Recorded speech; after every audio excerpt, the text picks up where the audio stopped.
Okay, so let's go ahead and take a look at that first section there about the organization of Congress. How is Congress organized?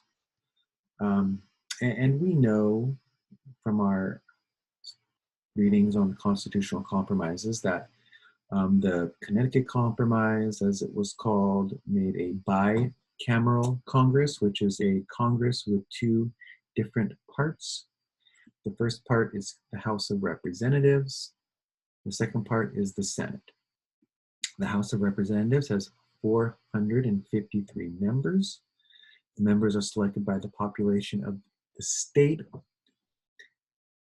Um, and it's broken up based on where you live. So I only get to vote for the person who's running in the West San Fernando Valley. This year it was Brad Sherman. I don't get to vote for other places. The state is broken up into a bunch of little different districts depending on the population of the state, and each area gets to vote for its own person. So where I live, I voted for Sherman. Where my mom lives in Burbank, she has to vote for Adam Schiff.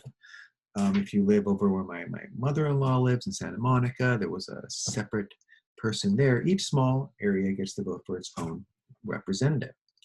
And the amount of representatives per state is based on population. So in California, I think we have 55 representatives because we have this huge population of 30 plus million people. In Wyoming, where their population is less than 1 million people, I think they have one representative. So it varies by population. And these people are only elected for 2 years. So every 2 years, they're going to be up for re-election. Now, the Senate only has 100 members, and it's 2 senators per state, regardless of population. So if you live here in California and 30 plus million people, we have 2 senators. If you live in Wyoming with less people than live in the San Fernando Valley, there's 1 million of us in the valley.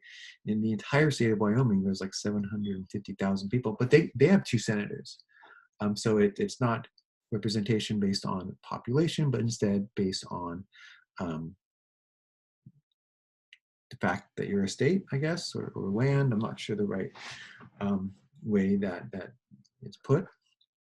And these people are elected once every 6 years. So these jobs are much longer, even longer than the presidential term. You can keep getting elected over and over again. I believe I just heard, gosh, I wish I knew the number. The senator from Kentucky, Mitch McConnell, who just won this election, I think he's won his 6th or 7th term. The guy's been there like almost 30, 40 years. So these are long-term jobs.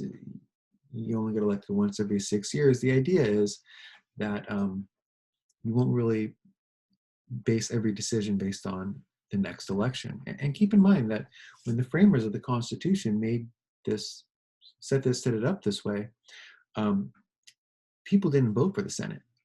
It was the states that voted for the Senate, the state legislatures. So these people were supposed to be the smart philosopher types, where the House was supposed to be kind of the spur of the moment, what the people want type of thinkers. I'm not sure if that's true. Well, we just had an election, and it's interesting to know that on January 3rd, the Congress people will be sworn in, although the president won't be sworn in until January 21st. That's how the Constitution is written. And these congressmen will be part of a unique year that every 2 years they rename it. They're like, oh, this is the 117th Congress, right? Because every 2 years it's kind of considered its own entity, that this new